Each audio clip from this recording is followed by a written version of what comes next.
Hello everyone, it's Danzie. Before we get started, I just want to quickly let you guys know that this video isn't going to be an entirely positive one.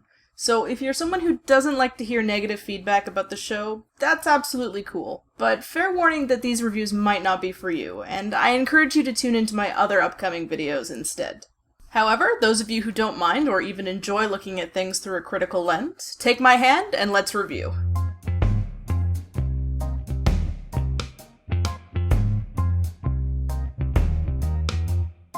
Back in true to form this week is Arya. I didn't actually touch on Arya's two small scenes in the previous episodes because they were so short with not a whole lot to comment on. But yeah, so far I've liked her scenes just as much as last year. What was great was this wasn't just her learning to fight, but also her learning the other tricks of the assassin trade, and finally accepting that this lifestyle means fully surrendering who she is and who she has been. I still say that she's the most consistent representation this show has of many of Martin's themes surrounding identity and the loss of innocence. And again, nice payoff with her getting her sight back at the end. My only complaint is that it maybe just went by a little bit too fast. I sort of wish that this particular scene had been stretched out over the last 3 episodes.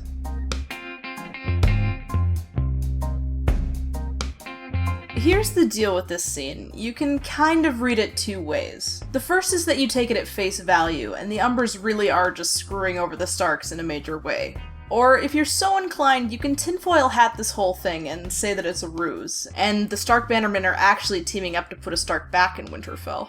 Personally, I think this whole scene only makes sense with the latter theory, because a whole bunch of Umbers were killed at the Red Wedding by the Boltons. Them wanting to take revenge on the Starks just because they let the wildlings through doesn't really seem like it would be enough to make them forget that. And to be honest, I give the writers more credit than to pull the trigger on Shaggy Dog off-screen. The direwolves just mean too much to the Stark children.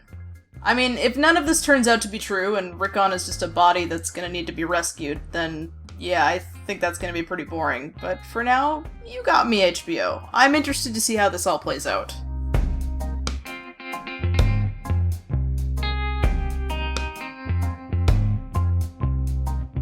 Jon executing the mutineers was, well, not bad, just sort of off. I'm not sure what the director wanted us to get out of these weird, lingering close-ups of the dead bodies. After the 3rd or 4th time that they did this, I was like, well, I don't know if I get it. You better pan back to them over and over again so I can really understand that they're still dead.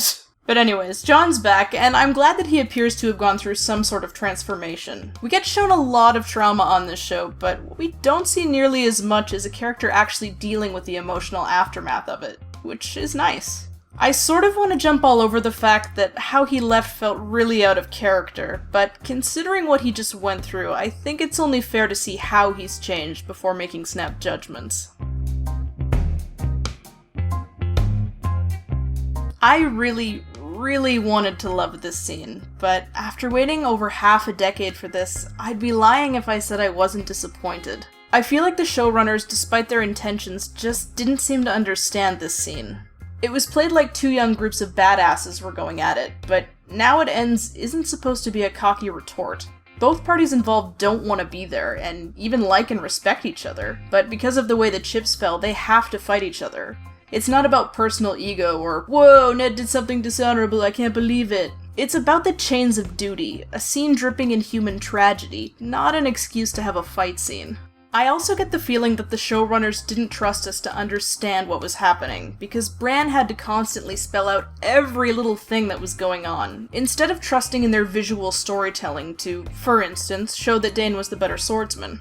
In fact, why did they need to give Arthur Dayne 2 swords? I spoke to several of my HEMA instructors, and I know they were all extremely disappointed that one of the greatest swordsmen in the series was dual-wielding longswords. And I know that in a world with magic and dragons, someone spinning around 2 two-handed swords is hardly the biggest suspension of disbelief, but this just felt lazy and like they didn't trust the choreography on its own to make him stand out. People are saying that book readers should just be happy they even included the scene at all. But just giving us the scene means nothing if it doesn't have the intended gravity and rushes by in only 5 minutes. I also don't think it's a lot to ask that a moment this significant to the series be treated with the same level of love and care that the Red Wedding was. Especially when you consider that some people waited 20 years to see the scene get adapted.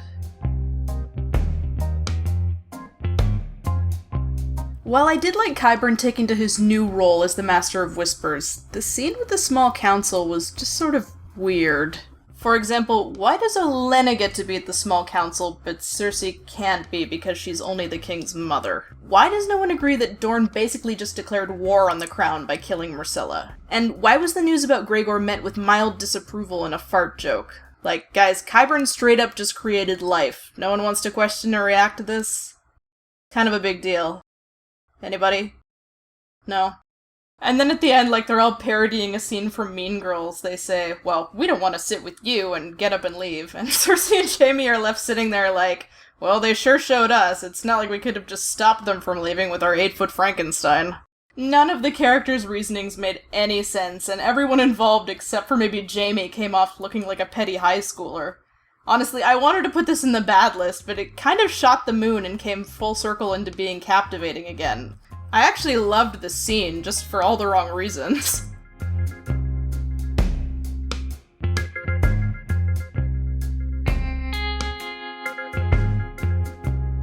Okay, so this week's Tyrion scene made last week's look great by comparison, but first let's touch on Varys.